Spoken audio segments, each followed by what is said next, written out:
The summer Nadia lost her daughter's medical records was the summer she also lost her apartment, her car, and what was left of her pride. It had not happened all at once. That was the thing no one told you about hitting rock bottom. It was not a single fall, it was a slow, grinding erosion. First the hospital bills from Cora's diagnosis, then the second job that dried up when the restaurant closed, then the landlord who stopped accepting late payments. Then one grey Tuesday in August, Nadia Reyes found herself standing on a sidewalk in Boston with 2 garbage bags of her and her daughter's belongings, a 7-year-old holding her hand and asking why they were outside with their clothes. "We're going on an adventure," Nadia had told Cora, "like in the books." Cora had looked at her with those careful brown eyes, too old for her age, too observant, and said nothing. She had stopped arguing with her mother about the hard things 3 months ago. That, more than anything, was what kept Nadia awake at night. Cora had a heart condition, not life-threatening if managed, crushing if ignored. The medication cost $412 a month without insurance, and Nadia had lost her insurance the same week she lost her job at the medical billing office, a bitter irony that she did not have the energy to appreciate. They stayed 2 nights at a shelter in Roxbury before Nadia understood that the shelter was not safe for a child with a compromised immune system. They moved to the lobby of a church that a pastor named Mrs. Eldon kept unlocked for families with nowhere to go. It smelled like old hymnals and floor wax, and Nadia was more grateful for it than she had been for anything in her life. She spent her mornings applying for work, any work, data entry, receptionist positions, food service, retail. She wore the one blazer she had kept out of the garbage bags and sat in library bathrooms to fix her hair before interviews. She always got callbacks. She was good in interviews, had always been good at managing how she came across. Composed, professional, the kind of person who seemed like she had everything under control. The problem was the address field on the applications. The Church of St. Augustine's Parish Hall did not read like a home, and when she wrote her sister's address in Quincy, Bea, who had her own problems, her own crowded apartment, her own husband who had stopped welcoming guests after the 3rd month, she sometimes missed the callbacks entirely because Bea forgot to pass along the messages. Cora had started a new habit. Every evening before she fell asleep on the narrow cot, she drew pictures in a notebook that Mrs. Eldon had given her. Houses, mostly. Houses with chimneys and yellow light in the windows and a mailbox at the end of the path. Sometimes she drew a small figure in the yard, which Nadia understood was herself. She did not cry when she looked at those drawings. She had used up her crying somewhere around week 4. What replaced it was something harder, a focused, almost cold determination that felt nothing like hope but functioned in the same way. It was Bea who told her about the opening at Caruso International. "It's not an office job," Bea had said over the phone, her voice careful in the way it got when she was about to say something Nadia might not like. "It's custodial, night shift, the building's in the financial district." Nadia had been quiet for a moment. She had a degree in healthcare administration. She had managed billing accounts for 3 hospitals simultaneously at the peak of her career. She had once given a presentation to 40 people in a conference room and received a standing ovation. "What does it pay?" she asked. It paid enough. More than enough, actually. The overnight differential and the benefits package that kicked in at 90 days. Benefits that would cover Cora's medication. Nadia said yes before Bea had finished describing the dental plan. The building that housed Caruso International occupied an entire city block on Federal Street. 43 floors of glass and dark steel that caught the sunset in a way that made it look like the whole structure was on fire. Nadia had walked past it 100 times without ever looking up. Her first shift was on a Wednesday. She arrived 20 minutes early, changed into the grey uniform in the basement locker room, and met her supervisor, a compact, efficient man named Gerald, who showed her the supply closet with the reverence of someone handing over the keys to a kingdom. "Floor 38 is the executive level," Gerald told her. "You do it last, at the end of your shift, between 1 and 3 a.m. Nobody up there that late, so you have the run of the place. Just don't touch anything on the desks and don't go into Mr. Caruso's office unless you're replacing the trash liner." "Which one is Mr. Caruso's office?" she asked. Gerald pointed to a set of double doors at the end of a long corridor, dark wood and frostplate that read, A. Caruso, Chief Executive Officer. "Alessandro Caruso," Gerald said in the tone people used when they were reminding you that gravity was a real thing. "He runs the whole operation. Comes in around 6 a.m. most days, works until midnight sometimes. The man basically lives here. You probably won't ever see him." He paused. "Actually, hope you don't. Means something went wrong if he's here that late." Nadia nodded and started mopping. She was good at it. She had been good at every job she had ever had, and she did not see any reason to do this one differently. She moved through the floors with a methodical efficiency that Gerald noticed and approved of. By the end of the first week, he had given her the corridor routes and the glass cleaning kit, and told her she was the best hire he'd made in 2 years. She did not tell him about the church. She did not tell him about Cora. She did not tell him about the medication that she had already used her first paycheck advance to purchase. 3 days before it was technically due to her because the billing office at Boston Children's had been calling again. She kept those things in a separate compartment, the way she had learned to keep difficult things. You did not bring your whole life to work. You brought the part that could function. Floor 38 was different from the others, quieter.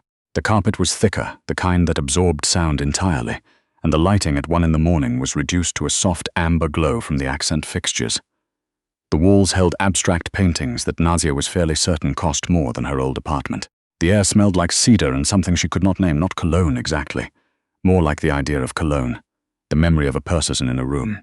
She was replacing the liner in the small trash can outside the double doors, when she heard something she had not expected to hear at 1:45 in the morning, on the executive floor of a building that was supposed to be empty. A voice. Low, steady, speaking in what she recognized after a moment as Italian. Nadia stood very still. The voice paused, then continued. It was coming from inside the office with the brass plate. She finished the liner as quickly and quietly as she could, gathered her cart, and had moved 12 feet down the corridor when the double doors opened. Alessandro Caruso was taller than she expected. She knew his face from the company newsletter that Gerald had given new hires as part of orientation. A formal portrait, controlled and professional, the kind of photograph that suggested a man who did not smile spontaneously. But in person, at 1:47 in the morning, he was something different. His jacket was off. His sleeves were rolled to the elbow. His hair was slightly disordered, the way hair got when you had been running your hands through it for several hours. He held his phone loosely at his side as if he had just ended a call, and he was looking at her with the exact expression of a man who had not expected to find anyone here. "Who are you?" he said, not unkindly, just direct. "Nadia Reyes," she said. "Night shift custodial. I'm sorry to disturb you, Mr. Caruso. I didn't know you were still in the building." He looked at her for a long moment. There was something measuring in the way he did it. Not rude, not dismissive, just genuinely evaluating, the way someone did when they were trying to determine the facts of a situation. "Gerald's new hire," he said. "Yes, sir. How long have you been on this floor?" "About 40 minutes. He looked down the corridor, at the gleaming surfaces, the emptied bins, the streak-free glass panels. Then he looked back at her. "You're quiet," he said. "I didn't hear you at all." "I try not to disturb people," Nadia said. Something shifted in his expression. Not quite a smile. Something more like a recognition. He looked briefly at the cart, at the supplies arranged in the careful order she had established in her second week, and then he said something she did not expect. "Have you eaten tonight?" She blinked. "I'm sorry." "It's almost 2 in the morning and I haven't eaten since noon," he said, in the tone of a man stating facts rather than seeking sympathy. "I was going to call down to the building's concierge kitchen, but I'd rather not wait for the elevator round trip. The third-floor kitchen has a full pantry. You're welcome to whatever you want while I make something." Nadia opened her mouth to decline, then stopped. She had eaten half a sandwich at 5 o'clock and nothing since. Her feet hurt, and her back hurt, and Cora had woken up coughing at 4 in the morning the day before, which meant Nadia had not slept, which meant she was running on a kind of mechanical forward motion that had nothing to do with energy. "Thank you," she said. "That's very kind." The third-floor kitchen was large and impeccably stocked. Alessandro Caruso moved through it with the ease of a man who had learned to cook somewhere along the way and had not forgotten. He made pasta. Not elaborate, just olive oil, garlic, canned tomatoes, a handful of fresh basil from a pot on the windowsill. But the smell of it filled the kitchen with a warmth that Nadia had not felt in months, and when he set a bowl in front of her and sat down across the counter with his own, she had to breathe through her nose for a moment to keep her face steady. "You don't have to tell me anything," he said. She looked up. "People who work the night shift on a custodial crew in a building like this usually have a story," he said.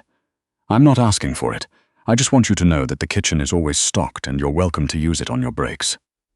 Nadia set down her fork. "Why?" He considered the question seriously. "Because it cost me nothing. Looking at the table, my mother cleaned offices for 11 years, when I was Cora's age." He stopped. "Sorry, I don't know why I said that." Nadia went very still. "How do you know my daughter's name?" Alessandro Caruso looked at her with a steadiness that was not alarming but was very certain. "Gerald's onboarding forms include emergency contact information. You listed Cora Reyes, age 7, as your primary emergency contact. I review all HR documentation for this floor. A silence. She's not my emergency contact, Nadia said. Her voice my daughter. I listed her because I don't have anyone else. He held her gaze. He did not look away, did not shift, did not try to soften the moment with a platitude. He just said, I know. Nadia picked up her fork and finished her food. She did not know what to make of him. In the weeks that followed, she tried to construct a reasonable explanation for Alessandro Caruso, and found that the reasonable explanations kept falling apart. He was not, as far as she could tell, a man who did things for effect. He did not appear to need her gratitude or her admiration. He continued working late on Tuesdays and Thursdays, which meant she continued encountering him on floor 38, and each time he said something so matter-of-fact and human that she had to recalibrate her understanding of him afterward. He asked once about Cora's condition. Not intrusively, he had said, "How does the medication management work, practically speaking?" In the same tone he used to ask Gerald about supply deliveries. She answered in the same tone. They were, she discovered, both people who found it easier to discuss difficult things when they were framed as logistics. She told him about the cardiologist visits, the monitoring schedule, the specific medication and its cost. He listened without interrupting. He did not mention it again. 2 weeks later, Gerald called her into his office and told her that the company's health insurance policy had been amended, effective immediately, to include coverage for dependents of part-time employees who had been employed longer than 60 days. "Did Mr. Caruso change this?" she asked. Gerald looked at her. "He reviews all HR policies," he said, which was not an answer. Nadia stood in the hallway outside Gerald's office for a long time. She thought about being angry, about the particular indignity of being helped without being asked, without being given the chance to refuse. But then she thought about Cora's medication, about the number 412, and the anger did not fully materialize. It was October when the thing with her ex-husband began. She had not mentioned Terence to anyone in Boston because Terence belonged to the version of her life that she had spent the last 2 years trying to leave. He had not been violent, which was what everyone asked first, as if the absence of physical harm was the definition of safety. He had been controlled, meticulous, the kind of man who wanted to know where you were at all hours and who framed that wanting as love for so long that you began to mistake it for love yourself. When she finally left, when Cora was 4 and the monitoring had expanded from her whereabouts to her spending to her friendships to her clothing, she had moved from Philadelphia to Boston precisely because she had no connections here. No one he could call. She had been careful. 2 years of careful. But Terence was a thorough man, and thoroughness was the thing about him that she had once found reassuring. She knew he had found her when she came out of the church one morning and saw a silver Audi parked across the street that had not been there the night before. She knew it the way you know the feeling of being watched. It settled in your shoulders before your brain had fully processed it. She took Cora inside and called Bia. "He's in the city," she said. Bia went quiet in that particular way that meant she was afraid. "Are you sure?" "I'm sure, Nadia." Bia's voice was careful. "He filed last month. I didn't want to tell you, he's claiming Cora is in an unstable environment. He wants sole custody." The floor seemed to shift under her feet. She sat down on a pew. Cora was in the back with Mrs. Eldon, drawing her houses in the notebook, not knowing that the word unstable was being applied to her. "He knows about the church," Nadia said. It was not a question. "I don't know how much he knows," Bia said. "But Nadia, you have to tell someone. You can't fight this alone." Nadia sat in the pew for a long time after she hung up. The church was very quiet. Outside, the October wind moved through the gaps in the old window frames and made a sound that she recognized, eventually, as the specific sound of choices running out. She did not have a plan. She had not allowed herself a plan for what would happen if Terence found her, because forming a plan would have meant believing it was possible, and she had not been ready to believe that. Now she was forced to be ready. She went to work that night and cleaned 9 floors before she arrived at 38. Alessandro Caruso was not there. The office was dark, the corridor empty, the building quieter than she had ever heard it. She cleaned methodically, the way she always did, but her hands were not entirely steady, and she knocked a small decorative vase off the credenza outside the double doors and caught it before it hit the carpet and stood there for a moment with the vase in both hands, breathing. "Nadia." She turned. He was at the end of the corridor, coat in hand, looking like a man who had just arrived rather than just departed. He took in the vase and her expression. "What happened?" he said. She put the vase back on the credenza. She straightened it carefully. Then she said, "My ex-husband has found me. He has a lawyer, and he's filing for custody of my daughter. We are living in a church because I lost our apartment, and a social worker is going to look at that and decide that Cora belongs with a man who has a house and a stable address. and no gaps in his employment history, even though that man is the reason I am standing in a church without an apartment. She had not planned to say any of that. It came out in one clean, controlled sentence, the way things did when you had been holding them too long. Alessandro Caruso set his coat on the chair beside him. He looked at her with the expression of a man who had just been given information and was now deciding what to do with it. "How long until the custody hearing?" he said. "I don't know. I don't have a lawyer. I know 3 family attorneys in Boston," he said. "All of them are good. I'll make calls tomorrow morning. Mr. Caruso." "Alessandro," he said. "Please, you've worked here for 6 weeks, and you know more about my company's supply inventory than most of my executives. I think we can manage first names." Nadia looked at him. "I can't ask you to do that. You didn't," he said. "I offered." He picked up his coat again and then paused, looking at her with that measuring directness she had come to recognize. "I grew up with my mother working 3 jobs because my father left when I was 6. I know what an unstable address looks like, and I know what a stable family looks like, and they are not the same thing." He held her gaze. "Your daughter has you. That is the most stable thing there is." Nadia felt something crack open in her chest, not dramatically. Just a small, clean fracture, like ice when the temperature finally shifts. "Thank you," she said. The words were inadequate. She used them anyway. The attorney's name was Marguerite Solis, and she was sharp and direct and entirely unbothered by the complexity of Nadia's situation. She met Nadia at her office on a Friday morning and listened to everything without a legal pad, which Nadia later learned meant she had already reviewed the file that Alessandro had sent over the night before. "Your instinct to establish housing before the hearing is correct," Marguerite said. "Custody evaluators weight residential stability heavily. Do you have any prospects?" "I'm working on it," Nadia said. She was working on it. What that meant practically was that she had submitted 14 rental applications in the past 3 weeks, and 12 of them had been denied because her credit had not recovered from the period of unemployment, and 2 of them had not responded at all. She had not mentioned this to Alessandro. She was not going to start accepting solutions before she had exhausted her own. Except that she realized. She had exhausted her own. She told him that evening, not as a request. She framed it as a logistics problem, the way she had learned he preferred information to be delivered. "I have 14 rejections and a custody hearing likely within 6 weeks, she said. "I need a residential address that will pass a home evaluation. I have not found one." Alessandro was quiet for a moment. He was looking at his coffee cup in the way that meant he was thinking, not being dismissive. "I have a property," he said, "in Brookline. A brownstone. I bought it 2 years ago, and I've been meaning to do something with it. The top 2 floors are configured as a residence. 3 bedrooms, a yard, a good school district." He looked at her. "It's empty. I would ask for a nominal rent until you're back on your feet and full market rate when you are. There are no conditions attached to this other than the practical ones." Nadia stared at him. "Cora could have her own room," he said.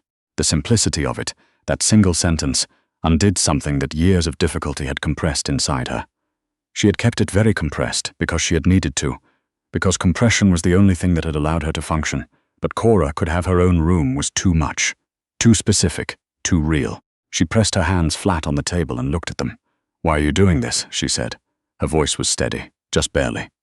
Alessandro Caruso was quiet for a long moment. When he spoke, his voice was different, less the executive, more the man she had seen in fragments at 1 in the morning when his guard was down. "When I was 8 years old," he said, "my mother lost our apartment in a dispute with our landlord that I did not understand until I was 30 and looked back at it and realized he had been fraudulent. We stayed in my uncle's basement for 4 months. My mother went to work every day in the same 3 blouses, and she never once let me see her afraid." He looked at the table. "I thought about her every day for the rest of my life. I built this company partly because of her, and I have spent 20 years knowing that she should not have had to carry that alone, that there should have been someone to say, 'Let me help. Just let me help.'" He met Nadia's eyes. "I am not offering because I want something. I'm offering because I spent 20 years wishing someone had offered her." Nadia did not cry. She had decided long ago that she was done with crying as a response to difficulty. But the thing that happened in her chest was not nothing. "Okay," she said. "Yes. Thank you." He nodded once, as if this was settled, and they both picked up their coffee cups. If you are watching this and something in this story is finding you right where you are, leave a comment below. Tell me you're still here. Tell me you believe in second chances. This community is full of people who do. They moved into the Brookline brownstone on a Friday in November. Cora walked through every room twice before selecting the one that overlooked the yard, because it had a window seat wide enough to sit on and draw. "Can I put a cushion here?" Cora asked. You can put whatever you want, Nadia said. Cora looked at her, a long, evaluating look with those careful brown eyes. Are we staying? Nadia knelt down and put her hands on her daughter's shoulders. Yes, she said, we're staying. Cora nodded slowly. Absorbing this, she said, good. I'm going to need more notebooks. The custody hearing was scheduled for the 3rd week of December. Terence arrived with a lawyer who wore very good shoes and spoke in complete paragraphs, and he had documentation. Photographs of the church, records of the shelter stay, employment gaps, the eviction notice from the landlord, everything assembled into a portrait of instability that was accurate in its facts and entirely dishonest in its framing. Marguerite had told Nadia not to react to anything, so she sat very still and let the shoes and the paragraphs do their work and watched the evaluator's face. Then Marguerite presented their response: 3 months of stable housing, medical records showing consistent management of Cora's heart condition, school enrollment in a Brookline public school where Cora had already been identified as advanced for her grade, a letter from Mrs. Eldon at St. Augustine's, who described Nadia's care for her daughter during their stay with a quiet intensity that made the evaluator blink. Character references from Gerald and from 2 hospital administrators who had worked with Nadia before the job loss and confirmed in writing what she had been.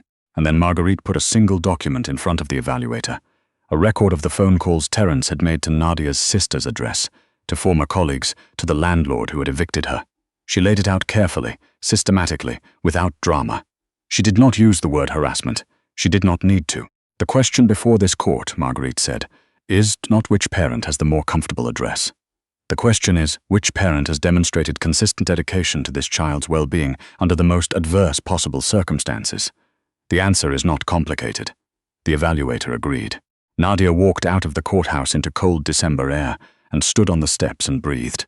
Cora's hand was in hers, and her daughter was asking about lunch with the specific focus of a 7-year-old who had understood that something important had just happened and had decided to move toward the next concrete thing. What do you want? Nadia asked. Soup, Cora said, the kind with bread on the side. Alessandro was waiting on the steps below them. He had come, she knew, not to witness the outcome, but in case it had gone wrong and she needed someone there. She had not asked him to come. He had simply arrived. When he saw their faces, something in his expression shifted, relief, quickly composed. Well, he said. Soup, Nadia told him, with bread on the side. He smiled. It was, she realized, the first time she had seen him smile without reservation. It transformed him entirely. She found herself filing it away the way you filed away things you intended to look at again. The months that followed settled into something Nadia had not had in years, a rhythm. She returned to healthcare administration, hired at a firm on Boylston Street that specialized in hospital systems. The commute was 40 minutes on the Green Line, which she used to read, which was something she had not done for pleasure in so long, that the first time she finished a chapter without an interruptions. She sat with the book in her lap for a moment, surprised by the existence of that feeling. Cora's cardiologist confirmed that her condition was stable, and that with continued management, she was likely to lead a completely normal life. Dia sat in the medical office parking lot for 12 minutes after that appointment, before she felt capable of driving home. Alessandro continued working late on Tuesdays and Thursdays. By January, Nadia had stopped working nights. She had been moved to a daytime contract position and then to full-time before Thanksgiving, but the Tuesdays and Thursdays remained, not as work, as dinner. The Brookline brownstone had a kitchen that Cora had decided was for cooking, and she had extracted a promise from Alessandro, 2 visits in, that he would teach her to make the pasta he had made that first night. He was not a natural teacher in the conventional sense. He did not explain steps in advance. He demonstrated and expected you to follow and offered correction without praise, which Cora found entirely suitable for her temperament. Within 3 weeks, she could make the tomato sauce unassisted. Within 6, she had developed opinions about the garlic. Nadia watched this from across the kitchen counter one Tuesday evening in February, and thought about the distance between the church floor and this room, about how the 2 things could exist in the same life, the same year, connected by a series of events so narrow and contingent that a single different choice at any of 100 decision points would have prevented this entirely. She was still looking at him when Alessandro glanced up from the counter and caught her. They looked at each other across the kitchen. Cora was explaining something about garlic with great authority. Neither of them looked away. "You're staring," he said quietly. "I was thinking," Nadia said. "About." She considered whether to say it. She had spent 2 years being careful about what she said to men who offered things without asking for them in return. She had been careful about Alessandro specifically, about the distinction between gratitude and feeling, which was not a distinction she had always been able to maintain. About how different things could have been, she said, and how strange it is to be here instead. He was quiet for a moment. Cora had moved on to the question of whether pasta needed salt and was opening cabinets to find it. I think about that too, Alessandro said. A pause. What do you think about? About a hallway on floor 38, he said. About a woman who caught a vase and then told me the truth as if she had simply decided that this was the moment for it. He met her eyes. I think I knew then that I was in trouble. Nadia laughed, a real laugh, the kind that came without preparation. Cora looked up at the sound, registered something in the room, and returned to the salt with the diplomatic discretion of a 7-year-old who had observed many adult moments and learned to be tactful about them. I should tell you something, Nadia said. Tell me. I stopped thinking of you as my employer about 6 weeks after I met you. She held his gaze. I thought you should know that, so that whatever this is, it's accurate. Alessandro Caruso looked at her with the expression she had seen on floor 38, measuring, direct, completely genuine. What would you like it to be? He asked. Something real, she said, something that started honest. He moved around the counter. He stopped in front of her, close enough that she could see the particular quality of his attention, which was the same whether he was looking at a financial report or at her, total and unhurried and sure of itself. It started honest the night you told me you didn't have anyone else, he said. Everything after that has been honest too. He took her hand. His fingers were warm, his grip easy. Not the grip of someone demonstrating ownership, but of someone choosing connection. Okay, Nadia said. Okay, he said. Cora appeared between them, holding the salt. Are we doing the pasta now or what? She said, with the tone of someone managing a project that had briefly lost focus. They did the pasta. If you've watched this far, leave a comment below. I want to know who's here, who's staying to the end, who believes that the right moment can find you even in the wrong year. Like this video if Elena's story, if Nadia's story, stayed with you. And share it with someone who needs to hear that the floor is not the end. That someone, somewhere is looking out a window, and that what happens next can still surprise you. Thank you for being here. Every single one of you.